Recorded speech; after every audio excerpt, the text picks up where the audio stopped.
Coucou à tous, j'espère que vous allez bien. Aujourd'hui, je vous retrouve avec une nouvelle vidéo, une journée dans mon assiette. Donc ça fait très longtemps que j'en ai pas fait, mais je trouve que en ce moment le temps s'y prête à merveille parce qu'il fait pas très beau dehors. Du coup, je sors un petit peu moins les week-ends et ça me laisse un petit peu de temps pour faire des petits plats hyper cocooning. Voilà. Donc pour le petit déjeuner du jour, j'ai décidé de faire un porridge banane chocolat. Donc pour ça, j'ai pris du lait végétal, donc c'est du lait de riz, une banane, du cacao en poudre, donc celui-là il est sucré, mais avec la banane on n'est pas forcément obligé d'en prendre du sucré, et bien sûr des flocons d'avoine. Donc pour commencer, je viens faire bouillir le lait dans une casserole, je coupe la banane en deux, je vais en mettre la moitié dans la préparation chaude et le reste ce sera pour décorer mon porridge. Dès que le lait est porté à ébullition, j'ajoute les flocons d'avoine, je vais les laisser gonfler un petit peu, puis j'ajoute une cuillère à café de cacao. J'ajoute les morceaux de banane dans le porridge et là je vais encore laisser gonfler quelques minutes et puis voilà, c'est prêt. Donc je pense en gros en moins de 10 minutes le petit déjeuner est fait. C'est pas parce qu'il y a de la préparation que ça prend du temps. Donc je sers tout ça dans un grand bol et puis je viens décorer avec des petites rondelles de banane et voilà, je trouve que c'est hyper réconfortant et ça tient bien au corps.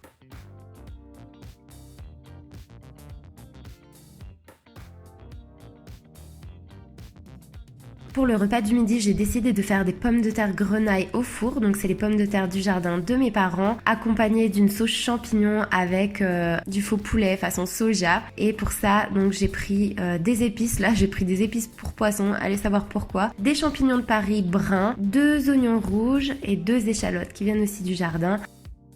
Mon faux poulet et puis quelques petites pommes de terre grenaille. Ce que j'adore avec ces pommes de terre, c'est qu'elles ont le goût de la terre et ça, c'est vraiment top. Donc dans un plat en pyrex, je viens tapisser le fond d'huile d'olive, je mets mes petites pommes de terre dedans avec les épices pour poisson et je viens mélanger le tout, donc histoire de bien les imbiber d'huile d'olive et je les place au four donc à 180 degrés pendant environ 30 à 40 minutes, mais je surveille toujours. Pendant ce temps, je coupe les oignons rouges ainsi que les échalotes, donc j'essaie de les couper assez petits.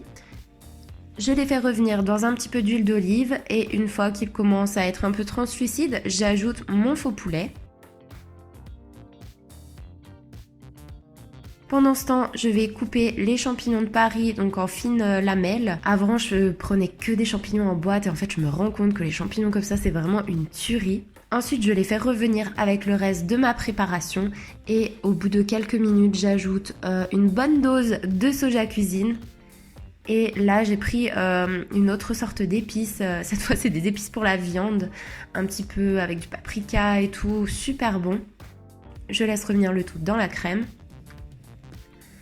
Pendant ce temps, je surveille un petit peu mes patates. En fait, elles sont cuites quand on voit que la peau, elle commence un petit peu à se friper dessus. Et donc, quand elle est fripée, c'est que c'est prêt. On n'a plus qu'à servir. Donc, moi, j'avais acheté une jolie assiette il n'y a pas très longtemps. Et je trouve que ça va trop bien avec une petite marmite au milieu, les petites pommes de terre autour et franchement c'était super bon. Le poulet, le faux poulet, c'est la première fois que je le goûtais, il était vraiment trop bon et ça a vraiment cet aspect de poulet, c'est assez filandreux, c'est très bon. Par contre ça n'a pas du tout le goût du poulet et tant mieux. Et ça, je peux vous dire que c'est un plat mais hyper réconfortant quand il fait pas beau. D'ailleurs vous pouvez voir qu'il y a la lumière allumée depuis le petit déjeuner parce qu'en fait il a fait un temps horrible ce jour-là.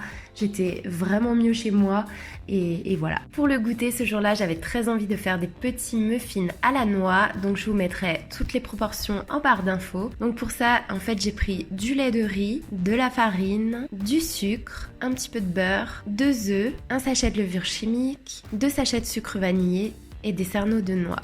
Donc pour commencer, je vais mélanger tous les ingrédients secs, donc le sucre, la levure, la farine, les 2 sachets de sucre vanillé et je vais mélanger le tout. Ensuite, à côté de ça, je vais venir faire fondre le beurre. Donc je vais mettre ça dans un petit récipient et ensuite je le passe au micro-ondes. Et dans un autre saladier, je vais mélanger cette fois les ingrédients liquides, donc les 2 œufs, le lait, le beurre fondu. Et ensuite, je vais ajouter tout ça à mes ingrédients secs. Donc là, j'y suis allée un peu fort dès le début. Mais bon, petit à petit, j'arrive à récupérer le tir et à enlever tous les grumeaux. Mais je vous conseille vraiment de procéder par étapes.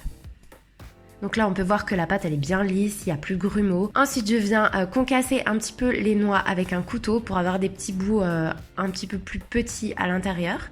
Et je viens les ajouter à ma préparation. Donc ça, vous en mettez vraiment le nombre que vous voulez. Vous pouvez ajouter tout ce que vous voulez dans des pépites de chocolat, vraiment tout ce que vous voulez. Et ensuite, je viens simplement placer la préparation dans un moule à muffins avec, j'ai mis des petits moules en papier dans un moule en silicone. Je remplis pas tout à fait jusqu'au sommet et ensuite je viens poser un cerneau de noix entier donc sur le dessus, juste pour faire la petite déco. J'enfourne tout ça au four, donc il me semble que j'ai mis 180 degrés pendant 30 minutes, mais je vous conseille toujours de surveiller parce que d'un four à l'autre ça varie. Pour savoir quand c'est cuit, vous plantez un couteau dedans et s'il n'y a plus de matière dessus, c'est que c'est prêt. Et voilà le résultat, ça sentait super bon dans la maison, je les ai trouvés vraiment délicieux, pas trop sucrés et avec les noix ça donne vraiment une consistance particulière et moi j'adore. Donc pour le goûter avec un petit thé, c'était vraiment parfait. En plus de ça, ils étaient quand même hyper moelleux, même mes petits chiens ont adoré.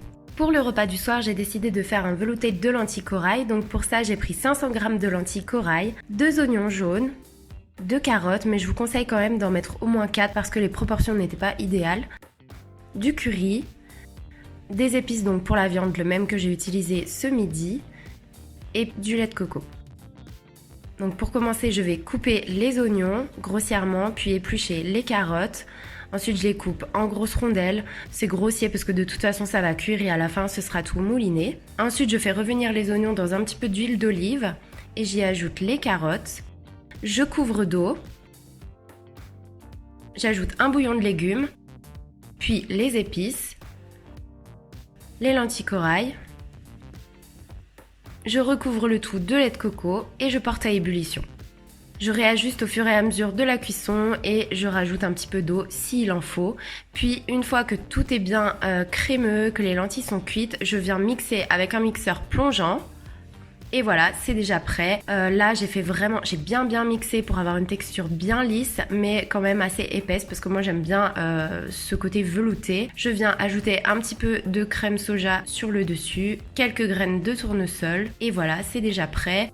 Et pour accompagner tout ça, je prends des espèces de petits toasts en fait avec des graines de sésame et une pâte en fait à tartiner, c'est du curry et c'est aux lentilles corail, donc ça se marie super bien du coup avec le velouté, ça fait un petit rappel. Et voilà, je trouve que c'est hyper réconfortant comme repas pour le soir, quand il fait pas beau, quand il fait froid. C'est vraiment tout ce que j'aime. Le velouté, je trouve ça très réconfortant. Et puis le lendemain, après l'avoir mis au frigo parce qu'il en restait, ça s'est plutôt transformé en purée et c'était tout aussi bon, franchement on s'est régalé. Et voilà, c'est déjà terminé pour cette vidéo. J'espère vraiment qu'elle vous aura plu, j'espère aussi avoir l'occasion de vous en faire un petit peu plus durant l'hiver parce que c'est vrai que j'ai un peu plus de temps le week-end. Sinon je vous fais à tous de très gros bisous et je vous dis à très bientôt, bye bye.